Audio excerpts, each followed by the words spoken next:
G'day, is Doha Airport the best in the world? I can't think of another one that beats it. Perhaps there might be a few that are on par, but today I thought I'd show you around as I head to Baku for the 17th round of the F1 season. And my journey starts in Perth, Western Australia.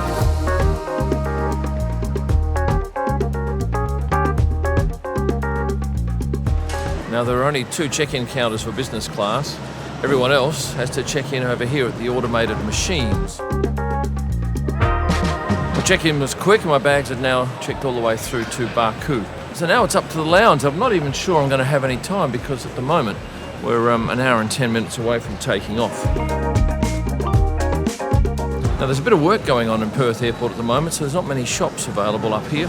And if you're thinking about a meal, you'll find a steak sandwich here for 30 Aussie, that's about 20 US, or a chicken parma for 21. Security was quick. We have body scanners here, so you need to take the belts off, but you don't need to take your laptops out because they use those big Smiths detection units. Now flying Qatar means I can use the Air New Zealand lounge, but quite frankly, the flight's boarding, so no time for a lounge. Now I've scored seat 1K on this flight, which is in Qatar's Q Suites. I've reviewed that before, but just briefly on my seat, waiting for me were 2 pillows and a blanket. A mattress comes later, an amenities kit with a couple of moisturisers, lip balm, a pair of socks, an eye mask and some earplugs. I wasn't going to have a meal, I was just going to go straight to sleep, but I had a look at the menu, and last flight I had, coming back to Australia with Qatar, I had this beautiful pumpkin soup, followed by the sea bass with prawns, and it was stunning. So I've been convinced to try that. And if you've never travelled on Qatar's Q Suite, it is, I think, the best business class product going around. I would like another 2 inches of leg room down here, but I'm 6'1", so 185 centimetres. But if you're 2+ inches shorter than me, you'll be fine in here. Now this aircraft has Starlink on it, and it is stunningly quick. 144 megabits a second download, upload about 28. Which is way better than what you get anywhere else. And if you're on an airline like Qantas, once you get outside of Australia, you get no internet whatsoever. So this is one big plus of this flight. We've been going for about 40 minutes now and the soup's come out. Now normally there'd be bread and butter and olive oils, but I'm not having any bread at the moment, so this is just the soup and it is gorgeous. And 15 minutes after the soup came the sea bass with the prawns. Once again, a stunning meal, especially with this crunchy stuff on top. I'm 1 meal, 1 movie and 3 hours into this 10.5-hour flight, so I think it's time for a snooze. Well, 5 hours sleep, and now we're coming into land into Doha, where I've got 4 hours on the ground, so I'll probably head up to the lounge and have a look, and then head off on the second of 2 flights, that one being to Baku.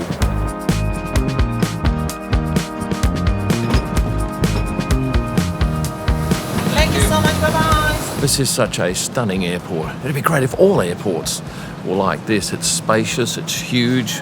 Look at the ceilings here. And quiet. Well, this is the main hub of Doha Airport. It's expansive and it's impressive. There are 2 business class lounges that you can use if you're flying Qatar. This one's Al Marjan. It's beautiful. Once again, big high ceilings. The other one, which I've been to before and reviewed, is even bigger. But both of them are very warm. I reckon you could drop a couple of degrees temperature-wise and be a lot happier. That's wrong. There are at least 5 lounges, including this one that I discovered on my way back to Australia. And while it's not as flash as the other 2 large lounges and has fewer food and beverage offerings, it's certainly comfy and was uncrowded the day I went. But for an extra, I think it's $250 Australian or US, you can upgrade to their first class lounge, which is stunning. I've done it once before and reviewed it, and it was pretty special experience. But anyway, let's go and have a bite to eat here. If you come upstairs, there's a beautiful restaurant up here, and you can actually order off the menu here. But I've had some yogurt with some strawberries to start, and I have a nice view over the apron. And a quick look at my flights so far this year, 44 in total, travelled 170,000 kilometres. That's 9 days and 10 hours in the air, 30 airports, 17 airlines. My most flown aircraft is the A350-900, and the newest aircraft was 3 months old, and the oldest 18 years. And behind me is the Al Marjan lounge, but quite frankly, it's the least impressive of all their lounges, so only use that if there's no seats at the other good ones.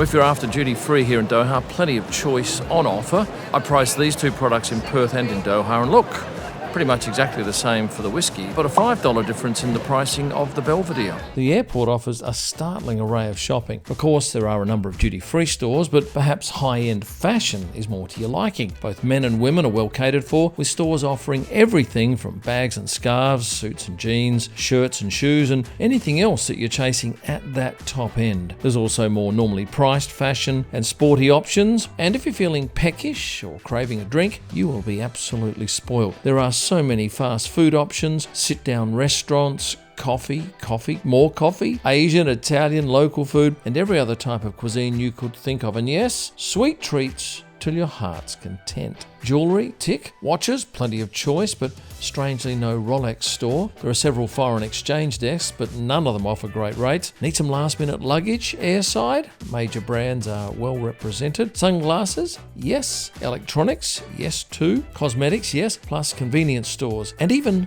toys. Oh, and there are a handful of other shops to keep you entertained while you're waiting for your flight. You will be spoiled for choice. I'm out of gate C52, and that involves a short train ride. This flight is the second portion of a flight I took from Europe recently. So if you divide the price I paid, which was $6,500 US by 2, it's about $32.50 US to go Perth to Baku, which is not bad value because flying out of Perth is horrendously expensive because there are so few airlines offering these sort of routes.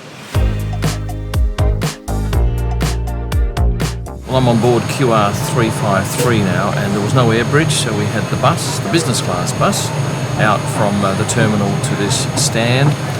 This is a completely different cabin from what we've just come off with the Q Suite. This is much more open, not quite as lavish, but still perfectly fine for a flight that will be just 2 hours and 16 minutes. It's a warm welcome from the crew. 3 of them have come up and introduced themselves to me.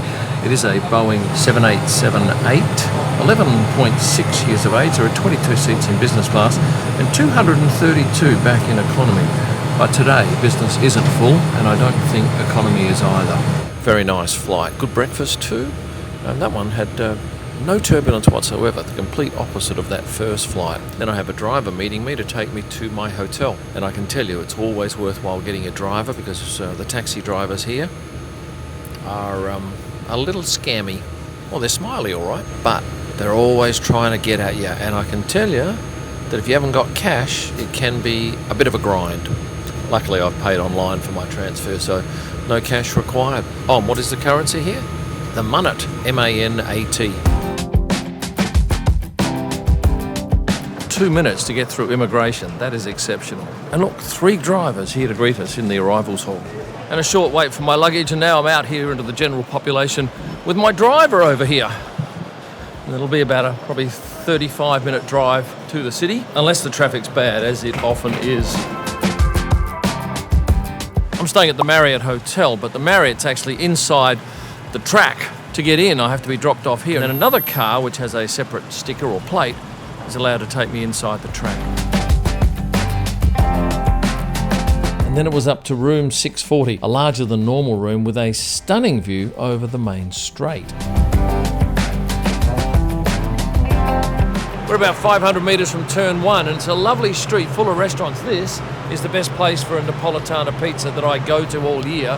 I had a lovely dinner here one night with Oscar Piastri, going back 3 or 4 years ago. And every year I come to a place called Port Bazaar, and this is the most beautiful market that they have in this city. It's quite glorious, and so much of this stuff is freshly made. Also, I can offer you the baklava, which one is famous in Azerbaijan. It's traditional sweets of ours. And if you like cakes, look at all this below here, and it's bloody good value too. Look, there's plenty of alcohol for sale, beers, wines, spirits, the whole box and dice. But as a few people have told me, yeah, we're pretty tolerant about alcohol here. And if you're after high-end fashion and designer goods, the Port Baku Mall is where you need to get to. I have a 20-hour layover here at Hamad International Airport in Doha, so I thought I'd get a room up here at the Oryx Airport Hotel. Checking in at midnight, and I thought I might get the room till about 11 a.m, but no, you get it for 17 hours, so I don't have to get out of here until 5 p.m. tomorrow, which is 2 hours before my flight. And this is room 179, big, with great air conditioning, 2 beds as you can see, and a lovely bathroom.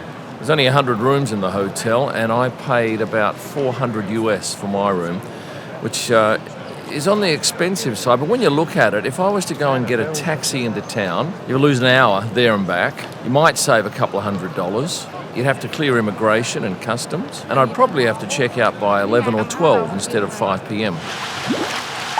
And get this, there's a swimming pool, heated, on the top level of the hotel. It's free for us to use, and it even overlooks the main part of the airport where the big teddy bear is. Without a doubt, Hamad International Airport is one of the great airports in the world. I certainly spend a lot of time here during the year. Before I go, a favour, could you please hit the like button? And for those unsubscribed, you can remedy that right away with a click of a button. And for a whole lot of extra F1 content, merchandise and the like, these are the sites you need to look at. Thanks for watching. And stay passionate. Right. Oh, shit, I've been recording all this time.